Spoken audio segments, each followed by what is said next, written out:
Boli časy, keď sme boli kráľmi na vlastnom poli. Každý dvor mal život, každé družstvo bolo sýpkou národa.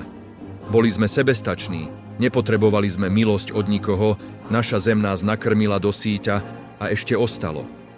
A potom prišiel ten zlom. Uverili sme, že drina na poli je prežitok a lesk cudzích supermarketov je pokrok.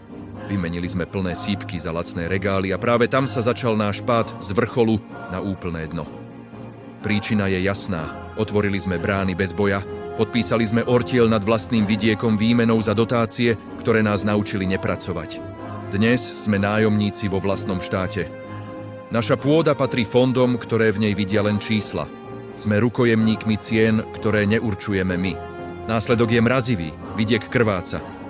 Naše deti už nepoznajú vôňu chleba z vlastného zrna. Ak pôdu stratíme definitívne, stratíme právo hovoriť si národ. Budeme len sluhovia na Panskom, ktoré bolo kedysi naše. Ale od dna sa dá odraziť. Je čas pýtať si svoju zem späť. Pôda je naša česť, naša sloboda, naša krv. Vráťme život do dvorov, kým ešte držíme posledné zvyšky dedovizne. Lebo bez vlastnej pôdy neexistuje žiadne zajtrajšie Slovensko.